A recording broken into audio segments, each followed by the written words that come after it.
आज मी तुम्हाला घेऊन आले महाराष्ट्रामधल्या नाशिकमध्ये त्र्यंबकेश्वरला घेऊन आले। त्र्यंबकेश्वरला जे 12 ज्योतिर्लिंग आहेत त्याच्यातलं एक ज्योतिर्लिंग करण्यासाठी मी घेऊन आले तुम्हाला। तर चला आज आपण 12 ज्योतिर्लिंगातलं एक ज्योतिर्लिंग बघूया, त्र्यंबकेश्वर।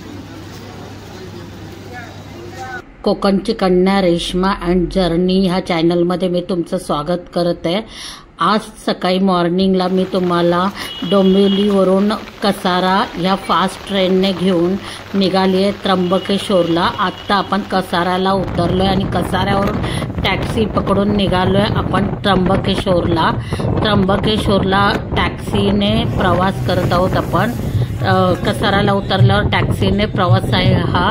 टॅक्सीने सुंदर आजूबाजूचं त्र्यंबकेश्वरला नाशिकला जे वातावरण बघा किती सुंदर बघायला मिळतं आहे। पावसाळा चालू असल्यामुळे आजूबाजूला पूर्ण हिरवळ आहे आणि पूर्ण शेती केलेली आजूबाजूला लोकांनी। खूप सुंदर झाडं आहेत आणि पावसाळ्यामुळे वातावरण एकदम ढगाळ आहे, निसर्गरम्य आहे। आजूबाजूला नद्या एकदम भरलेल्या आहेत। एकदम सुंदर वातावरण, नयनरम्य वातावरण नाशिकचं बघायला मिळतं आहे। बाजूला अंजनी पर्वतही आहे, तेही आपल्याला पाहायला मिळतं आहे। आपण आज त्र्यंबकेश्वरला निघालेलो आहोत महादेवाच्या दर्शनासाठी। त्या दिशेने निघालेलो आहोत। ते हे जे दिसतंय आपल्याला बाजूला पर्वत, हे अंजनी पर्वत आहे, हनुमानाचं जन्मस्थान आहे। ते आपण नेक्स्ट विजिटला करणारच आहोत। आणि आजूबाजूला लोकांनी खाण्यासाठी भरपूर स्टॉल लावलेले आहेत। हे आपण कसाराला उतरल्यावर आपल्याला टॅक्सी शेअरिंग मिळतात, ते आपण पकडून जाऊ शकतो पुढे। आणि बाजूला छोटी छोटी मंदिरंही रस्त्याला आहेत। आम्ही ट्रेननेही जाता येतं तिथे नाशिक रोडला डायरेक्ट, पण आम्ही शेअरिंग पकडलेली आहे टॅक्सी डायरेक्ट तिथे जाण्यासाठी त्र्यंबकेश्वरला। त्याच्यामुळे आम्हाला लोकल हायवेने आजूबाजूची विजिट बाजूच्या सगळ्या परिसराला देता येते।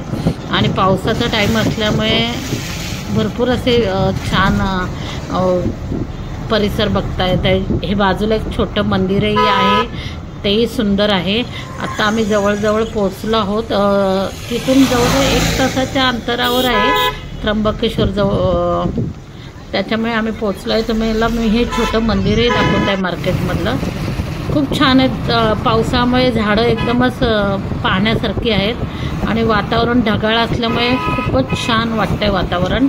आणि आता आम्ही मार्केटला त्र्यंबकेश्वरच्या तिथे पोचलो आहे आणि बरोबर मार्केटमध्ये हॉटेल्सची वगैरे सोय आहे जेवणाची। आम्ही समोर पोचल्यावर पहिला नाश्त्यासाठी उतरलो।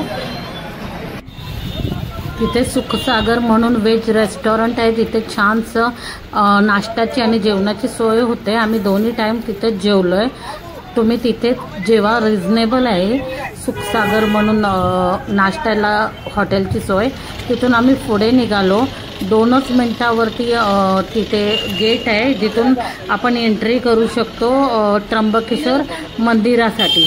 आणि मग मंदिरात आपण त्या गेटने एंट्री केली की दुतर्फा पूर्ण तुम्हाला हे लागेल, मार्केट लागेल। म्हणजे दोन्ही साईडला मोठं मार्केट आहे, गाड्या आहेत, छोटी छोटी दुकानं आहेत, म्हणजे लहान मुलांच्या खेळण्याची, वेगवेगळे खाण्याची, पेड्यांची, आपले रेनकोटांची किंवा मग छत्र्यांची, कपड्यांची, दुतर्फा सगळी म्हणजे मका बोला, चपला बोला किंवा मग पिशवा बोला, अशी सगळी खेळणी वगैरे भांड्यांची दुतर्फा पूर्ण मार्केट आहे। आणि मग तो मार्केट आपण चालत असं 15 मिनिट चालत जायचा।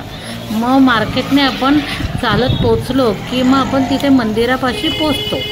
असं दुतर्फा पूर्ण मार्केट बघत 15 मिनिट कधी जातात आपल्याला कळतही नाही, एवढं इझी आहे। आणि आमचा देवा मध्ये माझ्या कॅमेऱ्याच्या येतोय, मी कॅमेरा पकडला आणि देवा बघा आमच्या मध्ये मुद्दामून येतोय कॅमेऱ्यात दिसण्यासाठी, स्वतःला दाखवण्यासाठी येतोय। आणि पूजा मॅडम पण येत आहेत, ते बघा मध्येच मुद्दामून त्यांनाही मी दाखवते। हे पूजा मॅडमही दिसत आहेत। आणि मग हे बघा हे मंदिरं दिसत आहेत, पूजाबाईंना पण दाखवलं आहे आमच्या।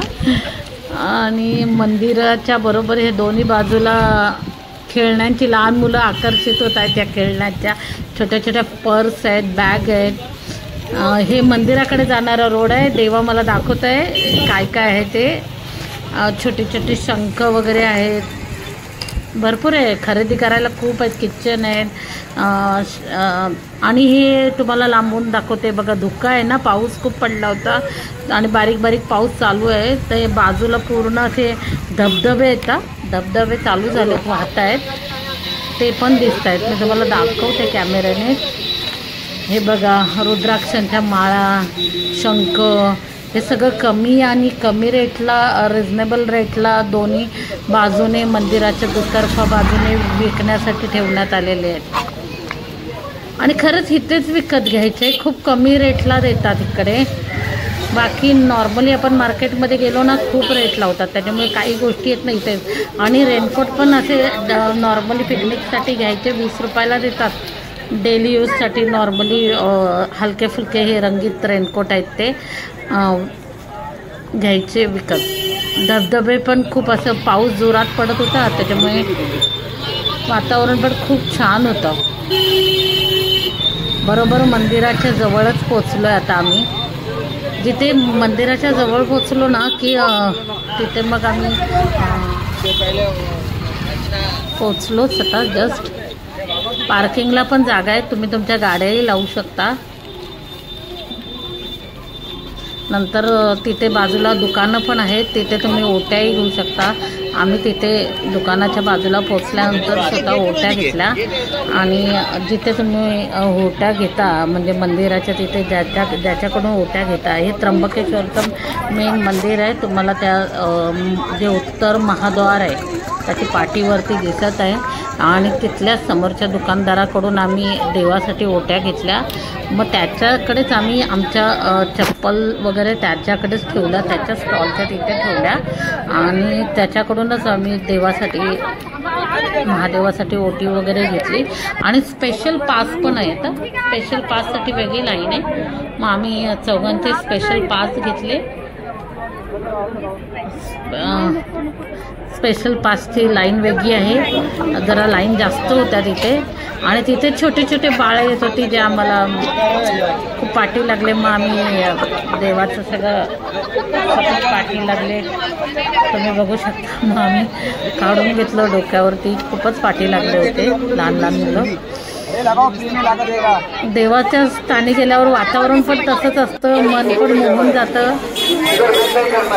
आधी खरंच मनात दुसरं काही विचार येत नसतं, असंच वाटतं की महादेवाला अर्पण व्हावं. मन ध्यान सगळं महादेवाला अर्पण होऊन जातं. दुसरं काही मनात पाप कुठलंच येत नाही, काही विचार येत नाहीत, कुठलाही विचार मनात पापाचा येत नाही. आम्ही लाईन लावली कारण आम्ही स्पेशल पास घ्यायला गेलो. स्पेशल पास आम्हाला मिळालेत. हे बघा, आमच्या चौघांचे स्पेशल पास मिळाले. आणि मग आम्ही स्पेशल पासची लाईन लावली कारण त्या दिवशी भयानक गर्दी होती. पूजा मॅडम बोलतात आमचे स्पेशल पास आणलेले आहे. आणि आम्ही चौघांनी ते दाखवले आणि हसतोय आम्ही नुसते. आणि स्पेशल लाईनीत उभे राहिलो तरी जवळजवळ 5 तासाच्या वरती लाईनीत होतो. नावापुरते ते स्पेशल पास होते, लाईन 5 तासाच्या वरती गेली आणि आम्ही लाईनीत उभे राहिलो. फक्त महादेवाला भेटण्याची ओढ होती. लाईनीचं आणि पायांचं काही नाही वाटलं, पाय तुटले पण जाणवले दुसऱ्या दिवशी, त्या दिवशी नाही.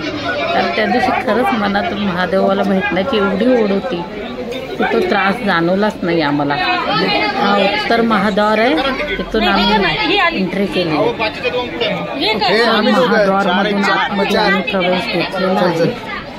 सिक्युरिटी गार्डने आम्हाला चेक केलेलं आहे, आमचं तिकीट चेक केलेलं आहे. आणि आता आम्ही आतमध्ये चाललेलो आहोत. खाली गेल्यानंतर व्यवस्थित स्टीलचे रॉड आहेत लाईनशीर आणि त्या स्टीलच्या रॉडमधूनच आपल्याला बॅरिगेड बांधलेले आहेत स्टीलचे आणि त्याच्यातूनच आपल्याला लाईनशीर मंदिरापर्यंत जायचं आहे. व्यवस्था खूप छान आहे. मेन म्हणजे मंदिरात खूप शांतता आहे आणि पूर्ण स्टीलच्या रॉड्स दिसत आहेत. ह्याच्यातूनच शेवटपर्यंत मंदिरापर्यंत जायचं आहे. आणि मंदिराच्या मध्ये ही खूप छान पद्धत केलेली आहे आणि खूप स्वच्छता आहे. आणि मेन म्हणजे पोलिसांचं, प्रशासनाचं खूप नियंत्रण आहे ह्या मंदिरावरती. आणि कोणीही, सगळे भक्त फक्त बोलतात ना, ते देवासाठी चालेत, शिवासाठी चालेत, महादेवासाठी चाललेले आहेत. आम्ही म्हणजे कोणी असं हुल्लडबाजी करायला आलेलं नाही आहे. त्याच्यामुळे सगळे पद्धतशीर पद्धतीनेच भक्त लोक इथे देवासाठी आले, तुम्ही बघू शकता. आणि खाली हे जे बॅरिगेट जे थकतील त्यांना खाली बसण्याची सोय करण्यात आलेली आहे.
हर हर महादेव।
मध्ये जाऊन पाया नाही पडू शकत, मध्ये नाही जाऊ शकत. जा मॅडम, मध्ये नाही जाऊ शकत.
पहले लिखा था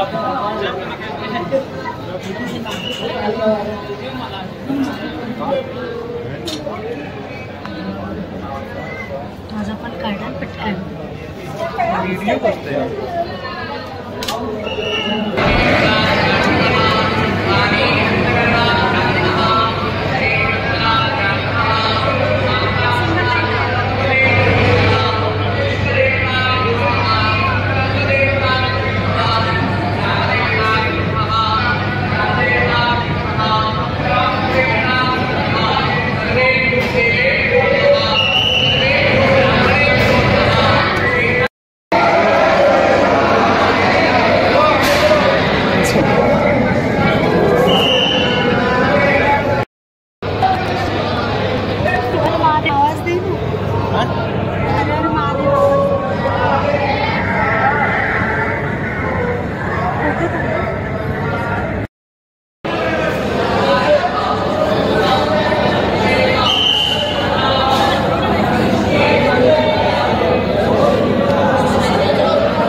ನೋಡಿದ್ರೆ ಕಾಳಾಸ್ತಿ ಗೊತ್ತಲ್ಲ, ಕಾಳಾಸ್ತಿ ಗರ್ಭಗುಡಿಗೆ ಹೋಗ್ಬಿಟ್ಟು ನಿಲ್ಲಿಸ್ತಾರೆ, ಅಲ್ಲಿ ಫೀಲ್ ಮಾಡಿಸ್ತಾರೆ.